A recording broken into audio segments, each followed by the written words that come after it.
தெளிவா மிக அருமையா அவர் பேசின பேச்சுகள்லயே அந்த பெஸ்ட் ஸ்பீச்ல ஒரு ஸ்பீச் இந்த சேலம் ஸ்பீச். அடி தூள் பண்ணிருக்காரு. கடைசியில சாட்டிய கையில எடுத்துட்டார்.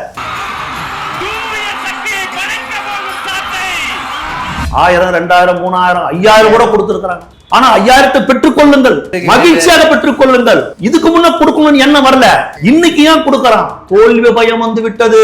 விசிலை பார்த்து விஜய் வீட்டை விட்டு வெளியே வா, விஜய் பணியூர் விட்டு வெளியே வா அப்படின்னு சொல்றவங்களுக்கு மக்கள் நான் அவ்வளவு இதுவா, நீ இவ்வளவு அநீதியை பண்ணுவ, இவ்வளவு அக்கிரமத்தை பண்ணுவ, நீ நீட்டை ரத்து பண்றன்னு சொல்லுவ, அந்த சூட்சமும் எங்களுக்கு தெரியும் சொல்லுவ, மாதம் யூனிட் கணக்கு எடுக்கிறன்னு சொல்லுவ, ஆனா நீ கரண்ட் பில்லை ஏத்திக்கினே போவ, பால் விலை ஏறும், அரிசி விலை ஏறும், பருப்பு விலை ஏறும். மக்கள் விரோத ஆட்சியை அகற்றிட்டு அந்த இடத்தில் தமிழக வெற்றி கழகத்தை ஆட்சி பீடத்தில் அமைக்கணும். அவுட் ஆஃப் கண்ட்ரோல், டெல்லிக்கு அவுட் ஆஃப் கண்ட்ரோல், ஸ்டாலின் திமுக என்னைக்குமே தமிழ்நாடுன்னு சொல்றிய, நீ உண்மையான அவுட் ஆஃப் கண்ட்ரோல் எதுக்கு தெரியுமா?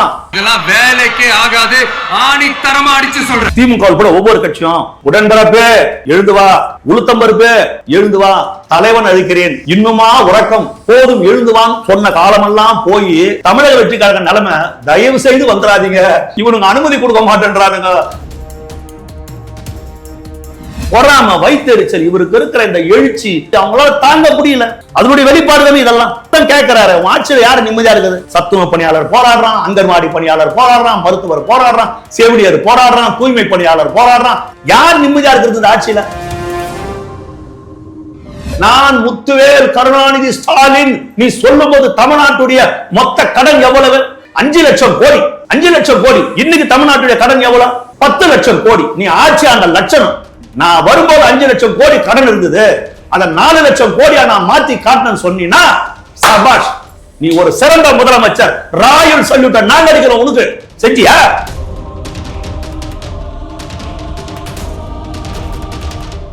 ரெபல் டைம்ஸ் நேயர்களுக்கு வணக்கம். நான் உங்க நவீன். இன்று நம்முடைய அரசியல் விமர்சகர் ஓடி ஜெயக்குமார் சார் தான் இணைஞ்சிருக்காங்க. வணக்கம் சார். வணக்கம்.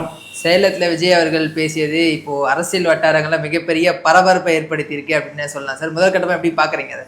ரொம்ப பிரமாதமா இருந்தது தம்பி. ரொம்ப எழுச்சியான ஒரு கூட்டம். ஒரு விமான நிலையத்திலிருந்து அந்த கூட்டம் இடத்துக்கு போகிறதுக்குள்ள வழியில் லட்சக்கணக்கான மக்கள் சாலை ஓரம் 2 பக்கமும் திரண்டு, பல்லாயிரக்கணக்கான திரண்டு, மிகப்பெரிய ஒரு வரவேற்பு, மிகப்பெரிய ஒரு எழுச்சி. அது சாதாரணமாக எல்லாருக்கும் இன்றைக்கி தமிழ்நாட்டில் இருக்கிற அரசியல் தலைவர்களுக்கு பார்த்தீங்கன்னா எல்லாருக்கும் இது அமையாது. நீங்கள் கூட்டத்தை செட் பண்ணணும், அவனுக்கு கோட்டர் கொடுக்கணும், கோழி பிரியாணி கொடுக்கணும், செலவுக்கு பணம் கொடுக்கணும், வாகன வசதி கொடுக்கணும், அப்போ ஒரு குறிப்பிட்ட டைம் தான் இருப்பான், ஒரு பேக்கேஜில் வருவான், இப்படி எல்லாமே ஏற்பாடு பண்ணி அவனுக்கு பேண்ட் அடிச்சு அங்கே டான்ஸ் ஆட வச்சு எதனா ஒரு கலை நிகழ்ச்சி நடத்தி அந்த கூட்டத்தை அங்கே நிற்க வச்சுக்கணும். இவ்வளவு நீ பாட இருக்கணும் ஒரு கூட்டத்தை நீ கூட்டுறதுக்கு நிறுத்த வைக்கணும்னா. ஒரு ஹைவேஸ்ல பக்கத்துல ஊரே கிடையாது. ஒரு ஹைவேஸ்ல இருந்து 8-10 கிலோமீட்டர் தாண்டி தான் ஒரு ஊர் இருக்கும். கிராமத்துல இருந்து பெண்கள், தாய்மார்கள், இளம் பெண்கள் ஆர்ப்பரிப்பா நடந்து கால்நடையா ஒரு 2 வீலர்ல ரொம்ப யாருடைய இதுவும் தூண்டுதலும் இல்லாம வராங்கன்னா, நம்ம நேசிக்கிற ஒரு அந்த மனிதனை பார்க்கணும், நம்ம நேசிக்கிற அந்த தலைவனை பார்க்கணும். நம்ம திரையில பார்த்தோம், அவர் வந்து ஒரு நல்ல மனிதர், நல்ல உள்ளம். ஒரு எம்ஜிஆருக்கு பிறகு இந்த எழுச்சிய புரட்சி தலைவருக்கு பிறகு தளபதி விஜய் அவர்களுக்கு தான் இருக்கிறதா அத்தனை பேரும் சொல்ற அளவுக்கு ஒரு மிகப்பெரிய ஒரு எழுச்சி. நான் ரொம்ப, அதாவது சாதாரணமா பார்த்தாங்க அப்படி கை காட்டுறாங்க அப்படி கிடையாது, குதிக்கிறாங்க, பெண்கள் குதிக்கிறாங்க, வயதானவங்க குதிக்கிறாங்க. நான் பார்த்தேன், கிட்ட பார்த்தேன், இப்படின்னாரு அப்படின்னாரு அப்படின்னு அவங்களுடைய சந்தோஷத்துக்கு அளவே கிடையாது. அவ்வளவு ஒரு சந்தோஷம், அவ்வளவு ஒரு ஆர்ப்பரிப்பு. அதை தாண்டி அந்த கூட்டத்துக்கு அவரு போறாரு. உங்களுக்கு தெரியும், பத்திரிகையாளர்களுக்கு தெரியும் எவ்வளவு நெருக்கடிகள். ரொம்ப வேதனைப்பட்டு அந்த கூட்டத்துல தளபதி விஜய் அவர்கள் பேசுறாரு. மக்களுக்காக நீதி கேட்டுதான் அரசியல் கட்சி துவங்கி வந்தேன், ஆனா இன்றைக்கு நான் உங்களிடத்துல நீதி கேட்கிறேன், இது நியாயம்தானா? ஒரு கட்சியை தொடங்குகின்ற தவற நான் செய்த தவறுதான் என்ன? மக்களுக்கு நல்லது செய்யணும், மக்களுக்காக குரல் கொடுக்கணும். 30 ஆண்டு காலம் என்ன தூக்கி தலைமையில வைத்து கொண்டாடிய அந்த தமிழ்நாட்டு மக்களை அடுத்த 30-35 காலம் நான் தூக்கி என் தலையில் வைத்து கொண்டாட வேண்டும். உங்கள் வாழ்வு வளம் பெற வேண்டும், உங்கள் எதிர்காலம் நிலைக்க வேண்டும். அந்த கனவுகள், லட்சிய கனவுகளோடு தானே நான் ஒரு கட்சி ஆரம்பிச்சு நான் வந்தேன். எனக்கு இவ்வளவு தொல்லை கொடுக்கிறார்களே, ஒரு கண்ணில வெண்ணையை ஒரு கண்ணில சுண்ணாம்பு வைக்கிறார்களே, எல்லா அரசியல் கட்சியும் ஒரு மாதிரி பாக்குறாங்க, என்ன ஒரு மாதிரி பாக்குறாங்களே. எல்லாருக்கும் கூட்டம் நடத்த திமுகவுக்கு அனுமதி இருக்குது, அதிமுகவுக்கு அனுமதி இருக்குது, பிஜேபிக்கு அனுமதி இருக்குது, காங்கிரசுக்கு இருக்குது, நாம் தமிழருக்கு இருக்குது, விடுதலை சிறுத்தைகள் இருக்குது. ஆனா நான் மட்டும் ஒரு கூட்டம் நடத்த அனுமதி கேட்டா 1008 சட்ட திட்டங்களை வகுக்கிறாங்களே. இது நியாயமா அப்படின்னு மக்கள் இடத்துல கேட்கிறாங்க. ஏன்னா திரு எம்ஜிஆர் அவர்கள் கட்சி ஆரம்பிச்சும் போது இதே மாதிரிதான் அவரும் கேட்டார், திமுக எனக்கு இவ்வளவு எது கொடுக்குது, இதை விட இதுக்கு இணையா அவருக்கு என்ன தொல்லை, என்ன தொந்தரவு. அந்த உலக சுற்று வாலிபன் படம் வெளிவரத்துக்கு எவ்வளவு தொல்லை. எம்ஜிஆர் சட்டசபையில செருப்படுத்த அடிச்சாங்க, அவரை செருப்பால் அடிச்சாங்க. எம்ஜிஆர் அவர் வெளியே வரும்போது சட்டசபை செத்து விட்டதுன்னு சொல்லி வந்தார். இனி நான் முதலமைச்சராகத்தான் இந்த சட்டமன்றத்துக்குள் நுழைவேன்னு சொன்னாரு. சொன்ன மாதிரி நுழைஞ்சாரு. எத்தனை படுகொலைகள், பூலாவரி சுகுமாரன், வத்தலகுண்டு ஆறுமுகம், மதுரை கர்ண, ஆண்டிப்பட்டி அமுதன், எத்தனை 20க்கும் மேற்பட்டவர்கள் இன்னுயிரை தந்து அந்த கட்சியை காப்பாத்தினாங்க. அவ்வளவு அடக்குமுறைகள், அவ்வளவு அநீதிகள். முதலமைச்சராக எம்ஜிஆர் பதவியேற்றதுக்கு அப்புறம் கூட தன்னுடைய வன்மம் மாறாம கலைஞர் சொன்னாரு, நான் சாப்பிட்ட எச்சை இலையில தான் எம்ஜிஆர் சாப்பிடுறாருன்னு சொன்னார். நான் சாப்பிட்டு போட்ட எச்சில் இலையில் தான் எம்ஜிஆர் சாப்பிடுகிறார் சொன்னாரு. அதற்கு புரட்சி தலைவர் பதில் சொன்னார், ஆமாம் நீங்கள் எவ்வளவு சாப்பிட்டு இருக்கிறீர்கள் என்று நான் கணக்கெடுத்துக் கொண்டிருக்கிறேன் சொன்னார். இது அரசியல் வரலாறு, பழைய வரலாறு தெரிஞ்சவங்களுக்கு இதெல்லாம் தெரியும். சரிங்களா? அதுல ஒரு அருமையான ஒரு பேச்சை இன்றைக்கு அவர் பேசியிருக்கிறார். அது மாத்திரமல்ல, 1000, 2000, 3000, 5000 கூட கொடுத்திருக்கிறாங்க. 5000 கொடுப்பாங்க. ஆனா 5000 பெற்றுக் கொள்ளுங்கள், அது உங்கள் வீட்டு போனோம், மகிழ்ச்சியாக பெற்றுக் கொள்ளுங்கள். இதுக்கு முன்ன கொடுக்கணும்னு என்ன வரல, இன்னைக்கு ஏன் கொடுக்கறான்? தோல்வி பயம் வந்து விட்டது. விசிலை பார்த்து விசில் சத்தம் காதை பொளக்கிறது. அச்சம் வந்து விட்டது, அச்சம் வந்து விட்டது. கடைசி ஆயுதத்தை ஸ்டாலின் கையில் எடுத்திருக்கிறார். பிரம்மாஸ்திரம், கடைசி பிரம்மாஸ்திரம் 5000 ரூபாய் பணம். அது புஷ்பானமா போயிடுச்சு. புரியுதுங்களா? அது புஷ்பானம் ஆகிவிட்டது. விஜய் பேசணும்னு அது புஷ்பானமா போயிடுச்சு. வாங்கிக்கங்க, அவங்க காது கீழ வரையில விசில் அடிச்சு வீட்டுக்கு அனுப்புங்க அவங்கள. சரிங்களா? ஏன்னா நீ பிப்ரவரி மாசம் 1000, மார்ச் மாசம் 1000, ஏப்ரல் மாசம் 1000, 3 மாசத்தை சேர்த்து 3000 கொடுத்திருக்கிற, எக்ஸ்ட்ரா ஒரு 2000 கொடுத்திருக்கிற. இன்னும் சொல்லியிருக்கிற கோடை காலத்திற்காக 2000 தருகிறேன்னு சொல்லியிருக்கிறேன். ஏன் இந்த 5 ஆண்டுகள்ல இதுக்கு முன்னாடி 4 ஆண்டுகள் கோடை காலமே வரலையா? அன்னைக்கெல்லாம் என் அக்கா தங்கச்சிங்க வெயில்ல கஷ்டப்படலையா? அன்னைக்கெல்லாம் அக்னி நட்சத்திரத்துல கத்திரி வெயில்ல அவங்க எல்லாம் கஷ்டப்படலையா? இப்பதான் உங்க கண்ணுக்கு தெரியுதா, ஐயோ இவங்க எல்லாம் கோடை காலத்துல பாவம் எப்படி கஷ்டப்படுவாங்கன்னு? இதுதான் தேர்தல் அரசியல். இது மக்களுக்கான அரசியல் கிடையாது. தேர்தல் வருகிற பொழுது கோடை காலம் கண்ணுக்கு தெரியுது பாரு. போன கோடை காலத்துக்கு நீ 2000 கொடுத்து இருந்தீனா அது மக்களுக்கான அரசியல். தேர்தல் வரும்போது நீ கோடை காலம் 2000 தரப்பா, இது தேர்தலுக்கான அரசியல். போன பொங்கலுக்கு நீ 3000 கொடுத்து இருந்தீனா மக்களுக்கான அரசியல். குறைந்தபட்சம் 1000 ரூபாய் கொடுத்தியா போன பொங்கலுக்கு? கொடுக்கலையே. ஆனா இந்த பொங்கலுக்கு 3000 கொடுத்தப்பார், இது மக்களுக்கான அரசியல் கிடையாது, இது தேர்தல் அரசியல்.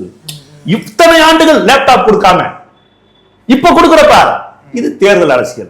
நீ ஆரம்பத்தில இருந்தே கொடுத்திருந்தனா அது மக்களுக்கான அரசியல். இப்ப நீ கொடுக்கிறது தேர்தல் அரசியல். அதுவும் 11வது 12வது படிக்கிற மாணவர்கள் கொடுத்திருந்தா கூட ஓரளவுக்கு அது மக்கள் அரசியல். ஆனா கல்லூரியில 2ஆம் வகுப்பு படிக்கிற ஓட்டுரிமை இருக்கிற மாணவ மாணவிகளுக்கு கொடுக்கிறப்ப இது தேர்தல் அரசியல். இது மக்கள் தெளிவா பாக்குறான் இல்லையா? மக்கள் நான் அவ்வளவு இதுவா, நீ இவ்வளவு அநீதியை பண்ணுவ, இவ்வளவு அக்கிரமத்தை பண்ணுவ, நீ நீட்டை ரத்து பண்றேன்னு சொல்லுவ, அந்த சூட்சமும் எங்களுக்கு தெரியும் சொல்லுவேன், நான் மாதம் கரண்ட் எடுப்பேன்னு சொல்லுவேன், நான் மாதம் யூனிட் கணக்கு எடுக்கிறேன்னு சொல்லுவேன். ஆனா நீ கரண்ட் பில்லை ஏத்திக்கினே போவ, பால் விலை ஏறும், அரிசி விலை ஏறும், பருப்பு விலை ஏறும், மளிகை செருப்பு, மளிகை வெள்ளை பூண்டு வெங்காயம் அத்தனை விலை ஏறும், புளி விலை ஏறும், அத்தனை விலைவாசி இந்த தமிழ்நாட்டில் ஏறும், பத்திரப்பதிவு கட்டணம் ஏறும், முத்திரத்தாள் கட்டணம் ஏறும், அத்தனை விலைவாசி ஏறும், விலைவாசி விண்ணை முட்டு முழு இருக்கும். நீ இவ்வளவு அக்கிரமணியா நடக்கும். கல்லூரிக்குள்ள புகுந்து அண்ணா யூனிவர்சிட்டியில படிக்கிற ஒரு மாணவிக்கு பாதுகாப்பு இல்லாத ஒரு சூழ்நிலை ஏற்பட்டு பாலியல் வன்கொடுமைக்கு ஆளாவா? 8 வயது குழந்தைக்கும் பாதுகாப்பு இருக்காது, 80 வயது கிழவிக்கும் ஆட்சியில பாதுகாப்பு இருக்காது. கோவையில ஒரு பெண்ணை விமான நிலையத்துக்கு பக்கத்திலே பாலியல் வன்கொடுமை செய்வாங்க. கனிமொழி கூட்டத்துல பெண் போலீஸுக்கு பாலியல் தொல்லை கொடுப்பாங்க. இவ்வளவு அக்கிரமணியா நடக்கும். போதையில என்ன செய்யறது தெரியாத கஞ்சா போதையில், அதை கூட தளபதி விஜய் சொல்லி இருக்கிறார். வெட்டு வெட்டுன்னு ஒரு வட மாநில இளைஞர் வெட்டி அது ரீல்ஸ் போடுவான். அந்த அளவுக்கு போதை அவன் தலையில ஏறி போயிருக்கும். சொல்லுங்க, அதைத்தானே அவருக்கு தளபதி விஜய் கேட்கிறாரு. அவுட் ஆஃப் கண்ட்ரோல், டெல்லிக்கு அவுட் ஆஃப் கண்ட்ரோல், ஸ்டாலின் திமுக என்னைக்குமே தமிழ்நாடுன்னு சொல்றிய, நீ உண்மையான அவுட் ஆஃப் கண்ட்ரோல் எதுக்கு தெரியுமா? சட்டம் ஒழுங்குக்கு தமிழ்நாடு அவுட் ஆஃப் கண்ட்ரோல், பெண்கள் பாதுகாப்பில் தமிழ்நாடு அவுட் ஆஃப் கண்ட்ரோல், வேலை வாய்ப்பில தமிழகம் அவுட் ஆஃப் கண்ட்ரோல். தெளிவா மிக அருமையா அவர் பேசின பேச்சுகள்லயே பெஸ்ட் ஸ்பீச் சில ஸ்பீச் இருக்கும்ல, அந்த பெஸ்ட் ஸ்பீச்ல ஒரு ஸ்பீச் இந்த சேலம் ஸ்பீச். அடி தூள் பண்ணிருக்கிறார். கடைசியில சாட்டையை கையில எடுத்துட்டார். சாட்டை எங்க விட்டு பிள்ளை எம்ஜிஆர் மாதிரி எடுத்துட்டார். நான் ஆணையிட்டால் அது நடந்து விட்டால் என்ற மாதிரி அந்த சாட்டையை கையில எடுத்துக்கினார். தீய சக்திகளுக்கு எதிராக, ஊழல் சக்திகளுக்கு எதிராக, இந்த நாட்டை நாசப்படுத்திக் கொண்டிருக்கிற நயவஞ்சக கூட்டத்திற்கு எதிராக சாட்டையை சுழட்ட ஆரம்பித்து விட்டார் தளபதி விஜய். இனி ஓட்டம் எடுக்க வேண்டும் தான் இந்த ஊழல் விடுகிற இந்த ஊதாரி கூட்டங்கள். இனி ஓட்டம் எடுக்கணும் இவங்களா. சார், கரூர் சம்பவத்துக்கு பிறகு விஜய் அவர்களை மக்கள் நம்ப மாட்டாங்க, அவருடைய கூட்டங்கள் எல்லாம் வரமாட்டாங்க அப்படின்னு சில பேர் சொல்லிட்டு இருந்தாங்க. அது யாரு அப்படின்னு உங்களுக்கு தெரியும். ஆனா நீங்க சொன்ன மாதிரி ஏர்போர்ட்ல இருந்து இது ரோட் ஷோவே கிடையாது. ஆனா ரோட் ஷோவை மாத்திட்டாங்க. ஆமா சார், மக்கள் ஆர்ப்பரித்து வரும்போது இப்போ ஒவ்வொரு கட்சியும், திமுக கூட ஒவ்வொரு கட்சியும் உடன்பிறப்பு எழுந்து வா, உளுத்தம்பருப்பு எழுந்து வா, தலைவன் அழிக்கிறேன், இன்னுமா உறக்கம், போதும் எழுந்துவான் சொன்ன காலமெல்லாம் போய் தமிழக வெற்றி கழக நிலைமை, தயவு செய்து வந்துடாதீங்க, இவனுங்க அனுமதி கொடுக்க மாட்டேன்றானுங்க, 5000 பேருக்கு தான் அனுமதி கொடுத்திருக்கிறானுங்க, தயவு செய்து கூட்டம் வந்துடாதீங்க, பெண்கள் வந்துடாதீங்க, முதியோர் வந்துடாதீங்க, QR கோடு இல்லாதவன் யாரும் வராதீங்க, எல்லாம் தானே சார் சொல்றாங்க. வராதீங்கன்னு சொல்லி நீ அங்க வரதுக்கு தானே QR கோடு. நீ வர்ற வழியில என் தலைவனை பார்க்க, எங்கள் நெஞ்சமெல்லாம் நிறைந்திருக்கிற, எங்கள் இதய சிம்மாசனத்தில் உட்கார்ந்து கொண்டிருக்கிற எங்கள் தளபதியை பார்க்க, தமிழ்நாட்டின் வருகால தமிழ்நாட்டு முதலமைச்சரை பார்க்க எங்களுக்கு என்ன தடை? வழியார நிக்கிறான். அப்புறம் இதுக்கு மேல என்ன சொல்லுவீங்க? அதெல்லாம் இனிமேல் போட்டு நீங்க ரோட்ல வரக்கூடாது, நீங்க இனி ஹெலிகாப்டர்ல போட்டு ஏணி போட்டு யாருங்க கூட்டம் நடக்கிற இடத்துக்கு எங்களால கட்டுப்படுத்த முடியல. வயிற்றெரிச்சல் சார், பொறாம, வயிற்றெரிச்சல். இவருக்கு இருக்கிற இந்த எழுச்சி, இந்த மக்கள் மத்தியில் இருக்கிற இந்த எழுச்சி அவங்களால தாங்க முடியல. அதனுடைய வெளிப்பாடு தானே இதெல்லாம். புரியுதுங்களா? அதனுடைய வெளிப்பாடு தானே. அவர் தான் கேட்கிறாரு, ஆட்சியில் யாரு நிம்மதியா இருக்குது? சத்துணவு பணியாளர் போராடுறான், அங்கன்வாடி பணியாளர் போராடுறான், மருத்துவர் போராடுறான், செவிலியர் போராடுறான், தூய்மை பணியாளர் போராடுறான், இடைநிலை ஆசிரியர் போராடுறான். யார் நிம்மதியா இருக்கிறது இந்த ஆட்சியில? சொல்லுங்க. இதையெல்லாம் மறைக்கிற, இந்த 5000 எல்லாத்தையும் மறைச்சிரும் நீ நினைக்கிற, இந்த 5000 எல்லாத்தையும் மறைச்சிரும் நீ நினைக்கிற. தரமான சாலைகள் இருக்குதா? தரமான குடிநீர் இருக்குதா? சுத்தமான குடிநீர் இருக்குதா? குழால வர தண்ணியை நம்பி குடிக்க முடியுதா? குடிநீர் வழங்குற புழலேரியில மனித கழிவுகளும் கழிவு நீர் கலக்குதுன்னு சொல்றான். சென்னை மாநகரத்துக்கு பேராபத்தும் தந்தி டிவில சொல்றான். இந்த குடி தண்ணி குடிச்ச பேராபத்து வர மக்களுக்கு இந்த லட்சணத்துல சாக்கடை தண்ணி நாங்க குடிச்சு வாழ்ந்துக்கிறோம். சென்னையில தரமான குடிநீர் கிடையாது, நல்ல கல்வி கிடையாது, நல்ல மருத்துவமனை கிடையாது, எதுவுமே கிடையாது உங்க ஆட்சியில. என்ன நீ சாதிச்ச நான் கேட்கிறேன். நீ முத்துவேல், நான் முத்துவேல் கருணாநிதி ஸ்டாலின், நீ சொல்லும் போது தமிழ்நாட்டுடைய மொத்த கடன் எவ்வளவு? 5 லட்சம் கோடி. 5 லட்சம் கோடி. இன்னைக்கு தமிழ்நாட்டுடைய கடன் எவ்வளவு? 10 லட்சம் கோடி. நீ ஆட்சி ஆண்ட லட்சணம்.